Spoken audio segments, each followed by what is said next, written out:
ये है electric eel. क्या हो अगर आपका इनमें से एक से सामना हो या डंक मारने की जगह ये मछलियां लगभग 600 वोल्ट्स की इलेक्ट्रिसिटी यानी बिजली रिलीज करती हैं। ये अमेज़न वर्षावन की नदियों में पाई जाती हैं और शिकार को काटने इसका शॉक आपकी बॉडी का क्या हाल करेगा। और क्या पहले कभी ऐसा कुछ हो चुका है? आप देख रहे हैं क्या हो अगर, और यह है क्या हो अगर आप इलेक्ट्रिक ईल से भरे एक पूल में गिर जाएं। अगर आप इलेक्ट्रिक ईल से भरे एक पूल में कूदना चाहते हैं तो हो सकता है आपको पानी तक पहुंचने का मौका ही ना मिले। ऐसा इसलिए क्योंकि अगर ये ईल्स आपको पूल के बाहर खड़ा देख लेंगी तो ये शायद आप पर कूदकर आपको शॉक दे दें। जी हां, जब इलेक्ट्रिक ईल्स को कोई खतरा नजर आता है तो ये ऊपर कूदकर आप पर हमला कर सकती हैं। ये झटका पानी के बाहर ज्यादा तेज होता है।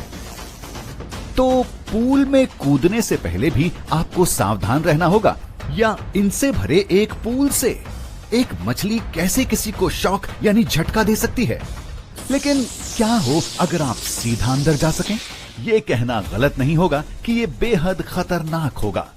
हालांकि इलेक्ट्रिक ईल्स इंसानों का शिकार नहीं करती और ये ऐसा जीव नहीं है जिन्हें लेकर रोजाना की जिंदगी में डरना पड़े। अभी के लिए चलिए आपके लिए सब कुछ थोड़ा आसान कर देते हैं और आपको एक आम साइज वाले पूल में सिर्फ एक इलेक्ट्रिक ईल देते हैं। जैसे ही आप पानी में जाएंगे, मछली एक इलेक्ट्रिक चार्ज रिलीज करेगी। ये अपनी बॉडी में मौजूद 3 इलेक्ट्रिक अंगों की मदद से ऐसा करती है। इन अंगों में इलेक्ट्रोलाइट्स होते हैं, पर अगर इन्हें लगता है कि आप एक खतरा हैं या कुछ ऐसा जिन्हें ये खा सकती हैं, तभी आपको शॉक जरूर दे सकती हैं। और ईल इनका इस्तेमाल रास्ता ढूंढने, एक दूसरे से कम्युनिकेट करने और अपने शिकार को शॉक देने के लिए करती हैं। तो उसका शॉक आपको जरूर महसूस होगा और आपको मसल्स में एक जकड़न जैसा महसूस होगा। ईल उम्मीद करेगी कि आप थोड़ा छटपटाएंगे जिससे वो आपको ढूंढ सके। एक बार ऐसा हो जाए और ईल आपको ढूंढ ले तो ये एक दूसरा इलेक्ट्रिक शॉक रिलीज करेगी। अगर ये शॉक पूरे साइज की बड़ी ईल से आता है तो ये 600 वोल्ट बिजली के झटके के बराबर होगा। अब ये शॉक अपने आप में आपको मार नहीं सकता, लेकिन ऐसा इसलिए क्योंकि आपकी मसल्स पर इलेक्ट्रिसिटी का असर पड़ रहा होगा।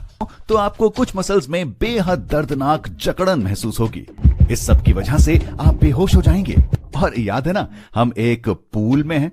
अगर आप बेहोश हो जाते हैं तो आप डूब जाएंगे और फिर आपको मरने में सिर्फ 60 सेकंड्स का वक्त लगेगा। लेकिन अगर आप किसी तरह से इससे पहले ही बाहर आ जाते हैं तो आप शायद जिंदा बच जाएं।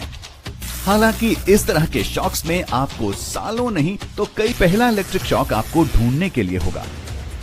ये कुछ तरीकों से आप पर असर डाल सकता है। अगर वो एक छोटी इलेक्ट्रिक ईल होती है, महीनों बाद तक इसका असर महसूस होता रहेगा। इसमें जलना, निशान और मसल्स में उससे कहीं ज्यादा जकड़न शामिल होगी। तो ये एक इलेक्ट्रिक ईल की बात थी और ये काफी जानलेवा थी। अगर आपको ये शॉक बार बार लगता है तो आपकी बॉडी के कुछ अहम हिस्सों को नुकसान पहुंच सकता है। और अगर ये काफी ना हो, लेकिन क्या हो अगर हम एक पूल में 100 इलेक्ट्रिक ईल्स डाल दें? तो अगर हम एक आम साइज वाले पूल में 100 इलेक्ट्रिक ईल्स को रखते हैं तो इससे कुछ खतरनाक परेशानियां खड़ी होंगी। सबसे पहले आपको मसल का कंट्रोल जाता हुआ महसूस होगा। तो ये लगातार एक दूसरे पर वार करती रहेंगी और इलेक्ट्रिक शॉक्स रिलीज करती रहेंगी। पानी में मछलियों के लगातार हमले हो रहे होंगे और हजारों वोल्ट्स इलेक्ट्रिसिटी दौड़ रही होगी। इसका मतलब होगा आपके कूदते ही तुरंत मौत। ऐसा इसलिए क्योंकि इलेक्ट्रिक ईल्स एक दूसरे के साथ घुलती मिलती नहीं हैं। अगर आप 2 ईल्स को भी एक साथ एक छोटे एक्वेरियम में रख देंगे, हाँ, इसमें कूदने के लिए गुड लक। तो इलेक्ट्रिक ईल से भरे एक पूल में कूदना मतलब सीधा मौत की तरफ जाना। लेकिन क्या शार्क से भरे एक पूल के बारे में भी ऐसा कहा जा सकता है?